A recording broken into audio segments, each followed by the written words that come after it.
something called the 197A plan. The 197A plan is a community-initiated plan that once it is completed is given to the community board. The community board then will hold a public hearing, and once that public hearing is held, they will vote on whether it goes to the city planning commission and then to the city council. We have put together a draft, and quite frankly, there were 8,000 copies of that draft. Many of you have seen the slideshow. It's sort of Ron Shiffman goes to Germany and Greenpoint. I'm going to show you some of those slides tonight, just to give those of you who haven't seen it a flavor of some of the opportunities and some of the sites in Greenpoint. And then I'm going to go through the summary of the recommendations in the plan, and then hopefully we'll have a lot of time for people to raise their questions, their suggestions, the way they think the plan can be enhanced, or things they think are poorly crafted in the plan. We really are trying to make this something that the community will take ownership of, because quite frankly, the plan is what will be a plan, but it won't be a reality unless there's a political force and the community behind it. And the elected leadership from this community has been really supportive. People from Ken Fisher's office are here, from the Assembly and the Senate and the Congress offices, Connor's office. They're all here, and they've been really working along with the working group. And let me tell you, I've been a planner now for over 35 years, and I really take pleasure in working with a lot of the folks who worked on the Greenpoint plan. They fought bitterly. Some of them did not like what I did, had strong criticisms. I learned a lot from them, and hopefully they learned from me. And I think the resulting plan is a pretty decent one. Can it be improved? Absolutely. And that's what we're here to talk about. As most of you know, these are two of the typical blocks in the historic district of Greenpoint, but they really reflect the quality of the neighborhood that we're talking about. I don't have to name the streets, I don't want to make mistakes, but we're looking at Oak Street and Milton Street, and so you know where we are. And that's the historic district. That's just an example of one of the great areas of Greenpoint. What you see here on the left is the Newtown Creek as it comes into the East River. And I'm showing it to you because I happen to have this slide, but also because I want to point out how gray it is. There are many uses along the Newtown Creek that are used for open spaces that really presently have no green. Many of the cases are underutilized. Some of the uses you see here are no longer in existence, others are. This is about 8 years old, the slide on the left. The slide on the right is a photograph from a high vantage point in the Hampshire region in Germany, where they used to have a canal and a river that was almost identical in its size and in its use as Newtown Creek. And that's the waterway you see here and here. It's known as the Hampshire River, but one of them, this one was a canal and this was the river. And over the years, they have intensively greened the area and reused some of the spaces for recreational and other purposes, and in other cases have kept the industry in those areas.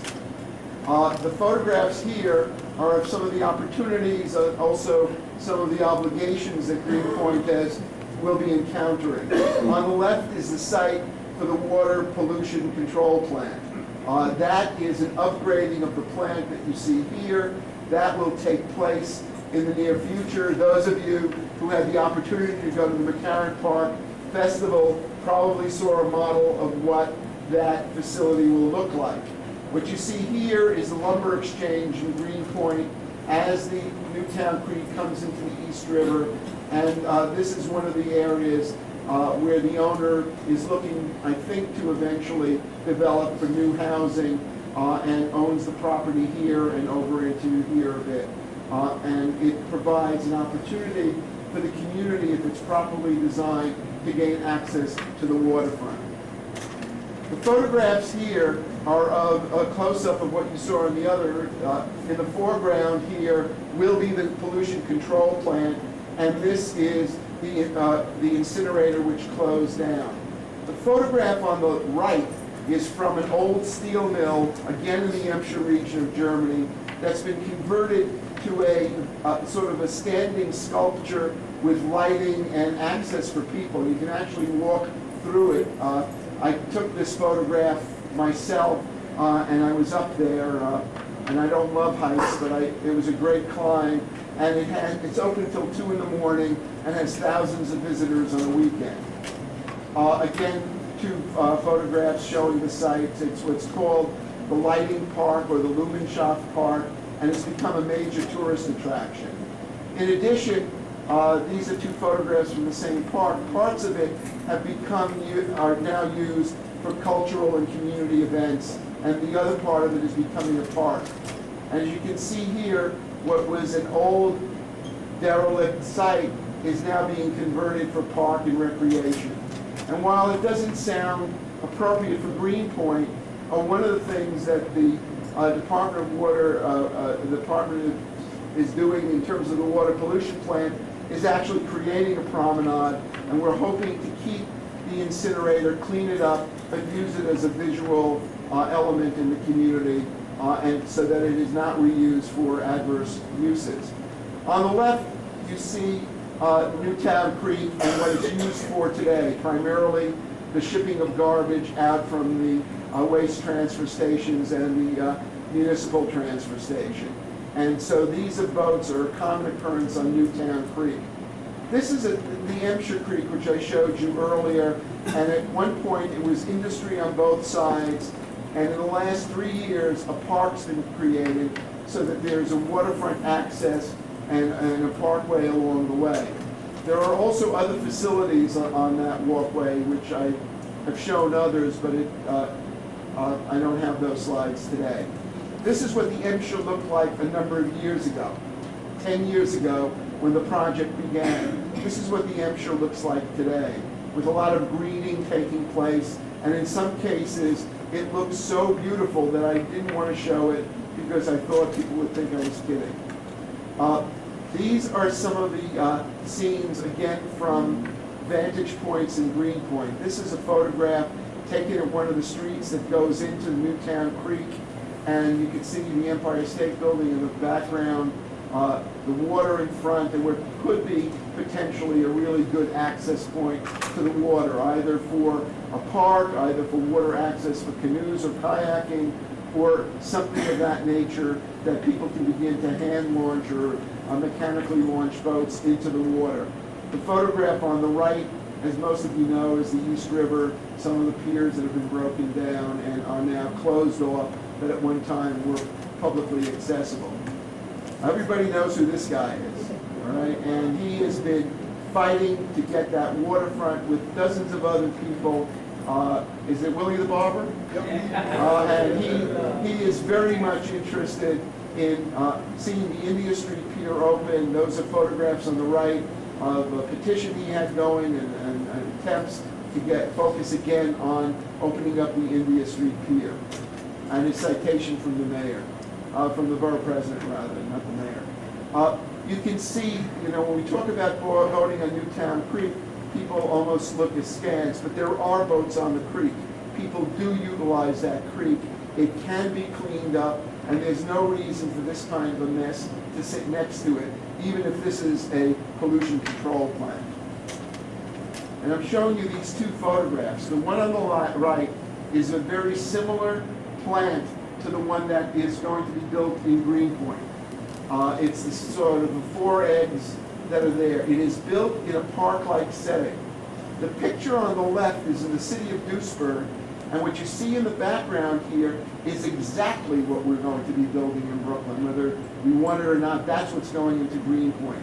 This photograph is from my hotel room, and it is overlooking a canal that was like Newtown Creek 10 years ago. And it's been restored and green. This is all new greenery. This is all new parkland in what was previously industry, and it surrounds a pollution control plant. And it wasn't until the 3rd day I was there that I realized that that was what I was looking at. I took that photograph only 2 weeks ago. Again, you see some of the boats that can't gain access to Newtown Creek, and on the right, what's happening in the harbor of Duisburg. You can see the barges that are working, the industry on this side, and this side, tracks that still serve some of the industry on the right side of the harbor, but also kids walking the new park and new access points to the waterfront. And it's been a revitalized waterfront done on what they call a step-by-step basis. You can't do it all at once, but you can do it incrementally over a number of years. And in a 10-year period, they have dramatically changed what that community looks like. Again, Newtown Creek on the left, a restaurant on a site that I visited 3 years ago that looked like the site on the left, believe me. And so it's doable. In fact, for those of you who don't know it, this is a park at the foot of Grand Street in Williamsburg.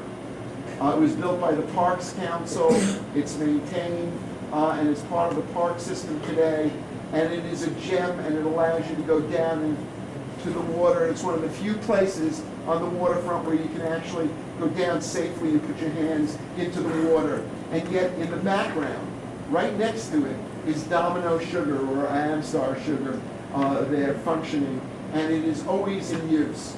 There are people there with their dogs, there are folks singing, it's picnicking. It's a great little park, and it's very little, and it's the kind of thing that could take place at the ends of a number of streets. I don't have to describe this to many of you, particularly those who live in the historic district of Greenpoint. What? I can't hear you. Noble and Frank. I know, okay. I'm getting old, I can't sit on my knees. Ron, you want a chair? Yeah. Thanks. This is the Goldman property on the waterfront. It stands vacant. There are proposals in the plan to reuse this creatively to try to bring residents and new housing down to the waterfront, as well as some workshop spaces and small businesses. So this could become a really exciting mixed-use place. In the newspaper, we use an example from London, which I don't have photographs of, called the Oxo Towers, which use the top of the building for restaurants, use the upper floors for housing that really is affordable to the surrounding neighborhood, and then put in some ground floor retail and then some artists and other artisan kinds of workshops. And it's a really great mixed-use building that's in the South Bank of London, right opposite the heart of London, the same way Greenpoint is opposite the heart of Manhattan's district. And so the relationship between this site and that site in London are very strong, and not that we should copy what they're doing abroad, but it gives us an idea that these kinds of things are really accomplishable. And so the plan really calls for this to become a special planning district and to try to move it very quickly ahead. As you can tell, this is Manhattan Avenue on an early morning or a cold morning. I think these were taken in February. It's relatively inactive. However, this is what it usually looks like. It's usually congested. It is one of the most exciting shopping streets in New York City. We've got a number of languages spoken there. I guess the square foot retail there is exceedingly high. The northern end of Manhattan Avenue needs to be somewhat revitalized. That could be done by putting some more housing towards the north and by rebuilding what was once the Penny Street footbridge or bridge into Queens. And so those are part of the proposals. Part of it is also to look at some new kinds of transit links. Next month, we're going to have a 2-hour unlimited on mass transit. And one of the things that we've been toying with is that if you could get a new kind of bus or a tram or trolley that allows people direct access straight in to a trolley, that you might be able to take a baby carriage, a bicycle, a shopping cart, or a wheelchair and go directly in and out of the bus, and then the street becomes integrated because you could use the mass transit to move back and forth along the street, so the street becomes far more competitive, and you could then help the northern section of Manhattan Avenue really develop well. This is a new trolley system in the city of Strasburg.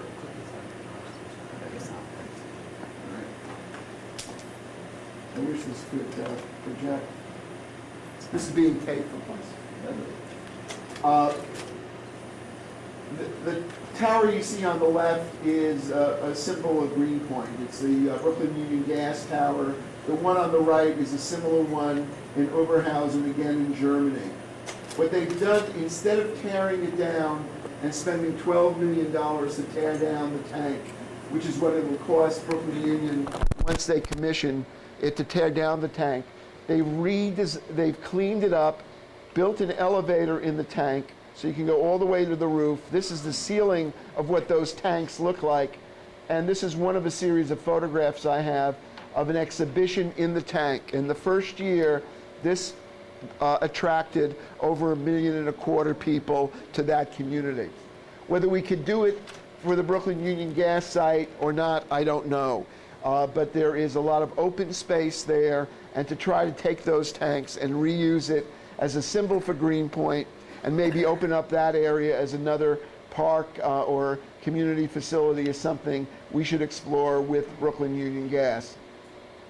And finally, what we see here is a photograph from abroad, but it's the kind of daycare and education facilities that many people speak about and think that the community desperately needs. And I'm ending this brief slideshow just to give you the message that what the plan is for the young, for the future, but as well as for those of us who are gaining in age and who use the streets of Greenpoint in New York City on an everyday basis. And I could go on and show you many more, but we don't have the time to. But a lot of what we were doing was looking at what are greater and innovative solutions to what could take place in Greenpoint and build on its enormous strengths. And those enormous strengths are the things I showed you right at the very beginning. It's its physical fabric as well as its people. And so that's the premise in which we put together the plan. So give me a few more minutes and I'm going to try to highlight to you the major recommendations in that plan. Greenpoint decided a few months ago that it was essential that Greenpoint not be looked at only as a continuation of the East River waterfront, but since Greenpoint had Manhattan Avenue as a major spine and was surrounded by water on 3 sides, that it was more important to do a plan for the entire Greenpoint area than just the waterfront. And it is a community that is in many ways directed towards both the residential area here, the industrial area here, and the commercial zone right down the middle. So it is much more of a self-contained community, if one were to put it, than other neighborhoods in New York City. And so it made a lot of sense to look at Greenpoint as having its own 197A plan. And the drawing over here basically reflects some of the major areas of the community, and you can see some of the transportation routes and what really is the missing connection over here on Manhattan Avenue. I don't want to go into these, otherwise we'd be here for a long time. This is just to give you a sense of the texture of Greenpoint from the air. This is an aerial photograph of the community, and you can see McGinnis Blvd here, which is the major artery going over the Pulaski Bridge. You can see the missing bridge here, and Manhattan Avenue, the large residential core of the community that is in the center here, McCarran Park to the southern part of it, and all the way over here, and these are the Brooklyn Union Gas tanks with all the green space around it, or potentially green space. Even though this looks a little green, there's very little green along Newtown Creek. And this is the, as we said earlier, the Navy Yard. The lumber yard. Boy, am I getting tired. This shows you a little bit more clearly the land uses in the community. The red being commercial, the purple being industrial and manufacturing, and the yellow being residential. In the newspaper, it turned out to be green. Don't worry, we're not proposing that Greenpoint become a park. It just was somehow we had problems with the printer. What we're finding is, and I think the folks in the north side found the same thing, is there's a great deal of penetration in here of new residential units and along the edges of much of the residential community of Greenpoint. Former manufacturing and loft space is being used by artists and others more and more for living and workspace. And they, in many ways, are productive, but productive in different ways than were in the past. And there's a need to somehow deal and provide for both. The present zoning, as we know it, reflects the land uses, with the one major exception that there is in this light purple or pink, if you want to call it, in the map here, is really a lot of those mixed uses. And so this area here was a mixed use zone, and we're proposing, and you'll see it in more detail later, and they're on those maps there and here, details that on an area by area basis that in some cases call for business sanctuaries, industrial sanctuaries to be kept because the job base is critically important. But at the same time, we also felt that it was important to reflect the new uses that are taking place and expand some of the mixed-use zones. And that's sort of also in keeping with some of the proposals that have been proposed in other parts of the community. So let me go through this. Many of you have read these. I just try to highlight some of the main proposals. It's to build upon the already strong social, economic, and cultural base of Greenpoint using sustainable programs that really will not be environmentally degrading, and that would reinvigorate this ethnically and culturally diverse community.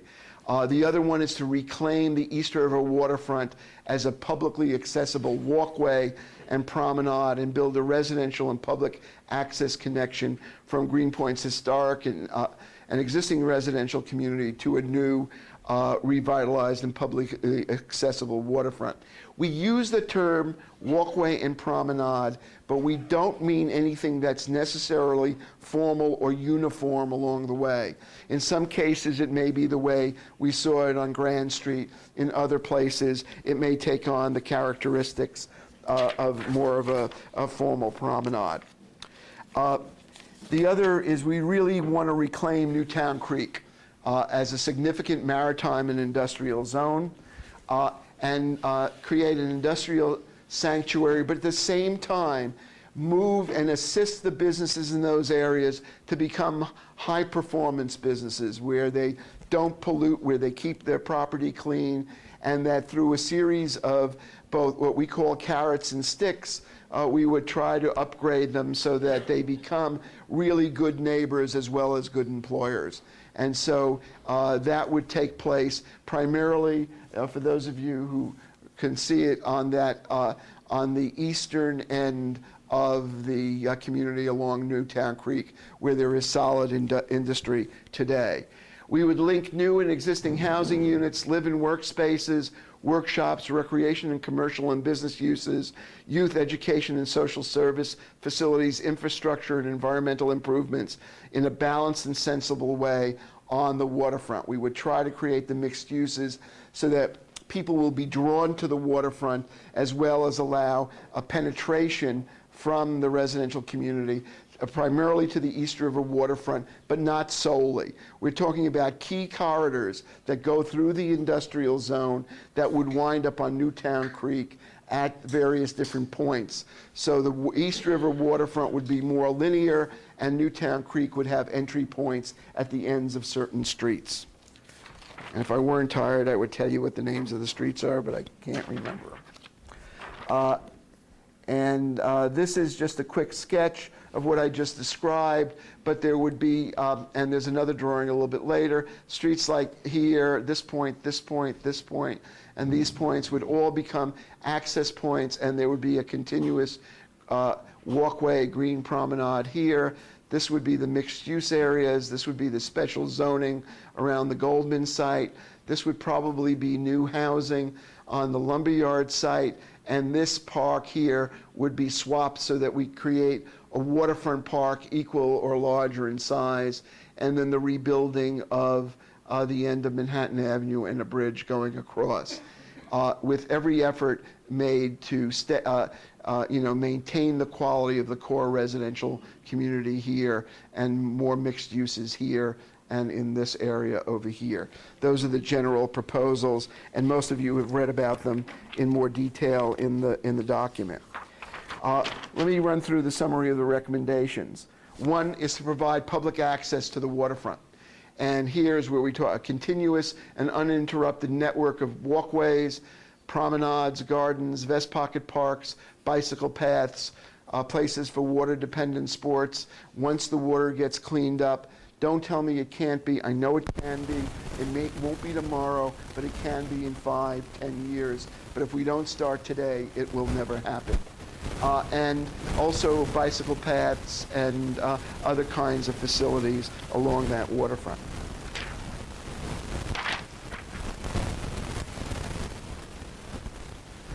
One of the things we feel that's critically important is, as wonderful a community as this is, there have been public policies that jeopardize this community.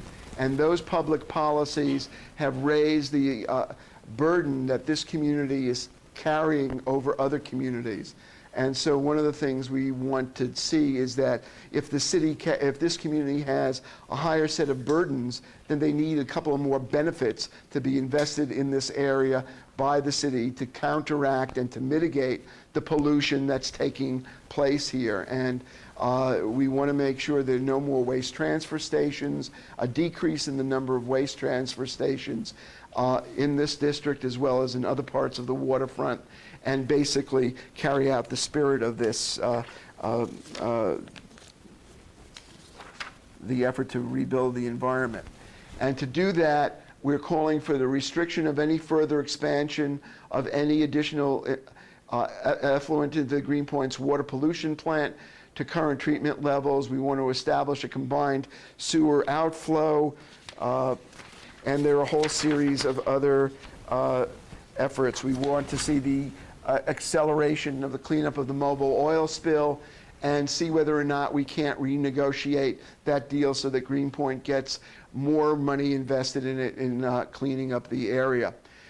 Prohibit the location and establishment or expansion of any new or relocated garbage transfer station from locating near or within Greenpoint's boundaries. Halt the expansion of Greenpoint's marine transfer station at its present level of 2215 tons a day. And we think that is really important. One of the other things that the plan calls for is to develop an aggressive and sustained greening program. In the newspaper, if you look at it, there are a couple of diagrams. Trees and greenery really do take polluted particulate out of the air. They put some of it back, but on the whole, they filter a lot of it out. And so the more we can green, the more the air gets cleaner, the more it looks beautiful, and the area looks beautiful. And in addition to the aesthetic, it also helps cool the area, something this room could really use. And so one of the things we're talking about is planting trees. Groots has done a great job in getting trees committed to this area. We need more trees in this community. We want them every 15 feet on both sides of the street. We think that industrial rooftops, like they now require in Scandinavia and parts of Western Europe, could have now, instead of blacktop, could begin to plant grass and other greenery on top. They can do it in vermiculite so it doesn't have an enormous weight. And it really does a lot to cool the environment and a lot to reduce the water runoff that goes into the waterways around here. The more we do that in this community, the more we can argue that other communities do it, and the less burden our own pollution plant will have. We need to address the growing housing need in Greenpoint, accelerated by recent immigration, by creating additional market rate and affordable units to expand the local housing supply. And we should assure that all homeowners and small property owners have access to loans they can afford to fix up and rehabilitate and maintain their housing. And access to credit is also necessary, particularly for many of the new immigrants into the area.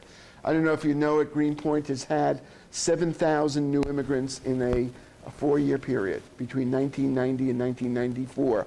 About 80% or more, am I right, Vojislava, from Poland alone. And so there's this enormous immigration, and then the remainder has been Latino immigration and some Asian. And so there's an enormous need to allow for this growth in a healthy and sustainable manner. We're calling for that growth to take place by providing access and assistance in procuring loans for acquisition and rehabilitation of housing, and also allow for the rezoning for the construction of market rate and affordable housing, particularly along the waterfront.